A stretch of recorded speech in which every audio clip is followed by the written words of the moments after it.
लेकिन मैं इनकी मजबूरी समझ सकता हूँ। कश्मीर में लोगों को मुंह दिखाना है तो कुछ ना कुछ तो बेबुनियाद इल्जाम लगाएंगे ना।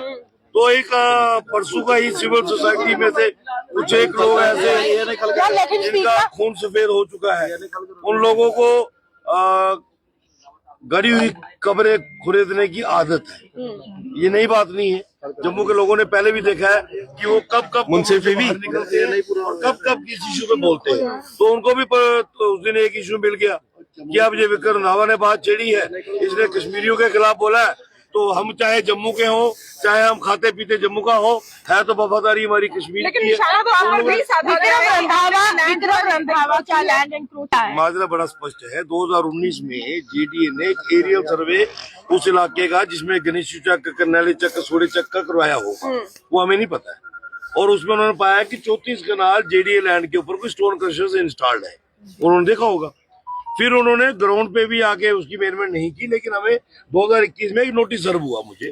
उस वक्त के जो जेडीए वीसी थे उससे भी मेरा बड़ा प्यार था और जिनके कहने पे उसने किया उनसे भी मेरा बड़ा प्यार था। मैं सब जानता था वो क्यों हुआ है नोटिस। हमने उसका नोटिस का लीगल जवाब दिया। मेरे वकील ने जवाब दिया उनको कि मेरे क्लाइंट को जो आपने नोटिस भेजा है, नोटिस की कोई बुनियाद नहीं है। सेक्शन 6 के तहत नोटिस भेजा था कि मेरे क्लाइंट के पास खसरा नंबर 202 में 12 कनाल 17 मरले मालकियत जमीन है, जो 2006 में शांता कुमारी डॉक्टर ऑफ स्वर्गीय पृथ्वीचंद, जो उस इलाके के किसी टाइम के लंबरदार रहे हैं, उनसे ली हुई जमीन है। और वो जमीन का नक्शा जो उसके हम कहते हैं फर्द कटने के बाद रजिस्ट्री के बाद जो हम उसको म्यूटेशन करवाते हैं, वो सारी हो रखी। तो फिर ये कहां से निकला?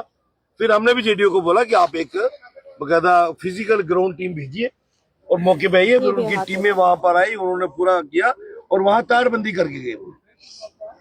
पूरी जगह की तारबंदी हो रखी है। उसके बाद इन्होंने सेक्शन 7 के ही नोटिस इशू किया था, बाद में वो विड्रॉ हो गया था नोटिस। अभी स्टेटस क्या है सर? अभी स्टेटस क्या है? अपनी जमीन पे वो जेडी लैंड वही पड़ी है। एमएलए खुर्शीद कह रहे हैं। बताओ, एमएलए खुर्शीद को पूछिए उसका गिरबान कहाँ पड़ा है। आप भी बड़ी लेकिन आप काफी ज्यादा कहा जा रहा है सदन में जो आप जम्मू का मीडिया हो, ये तो कश्मीर का मीडिया है, इसको हिंदू मुस्लिम कर रहा है। आप जम्मू के मीडिया हो ना, आपने चुप्पी क्यों साधी है? आपके मुंह में कुंगरियां क्यों पड़ी है? आपने कहा है कि अगर मैंने बोला है, मैंने रिकॉर्डिंग पड़ी है उसके अंदर, आप चेक कीजिए। मेरे सवाल का जो जवाब आया उसके बाद मैंने जो सप्लीमेंट्री लगाया उसके मैंने कितना विशेष बोला है। मैंने नहीं बोला हिंदू ने की, मैंने नहीं बोला मुसलमान ने की, मैंने नहीं बोला सिख ने की। मैंने कहा 90% जमीन जो है वो कश्मीरियों ने कब्जा बड़ी संख्या में। कश्मीरी सिख भी हो सकता है, कश्मीरी हिंदू भी हो सकता है। बड़ी संख्या में जो विधायक है यहाँ, राजौरी भी, कांग्रेस के 6 विधायक तो कश्मीर से हैं। नहीं, राजौरी से भी है, वो भी विरोध। और राजौरी वाला कहाँ से? जम्मू से। किसने बोला? वो प्रोडक्ट ही कश्मीर का है। ठीक है सर। बीजेपी मुद्दों से कभी नहीं भटकती। बीजेपी ने सरकार को हमेशा घेरा है कि भैया अपनी 1.5 साल की कारगुजारी बताओ, और कारगुजारी ये बता नहीं सकते। इसलिए शुरू में 370-35 पे अड़े रहे और अब इनके पास जवाब है कोई नहीं, तो ये उन्होंने तैयार कर लिए बंदे।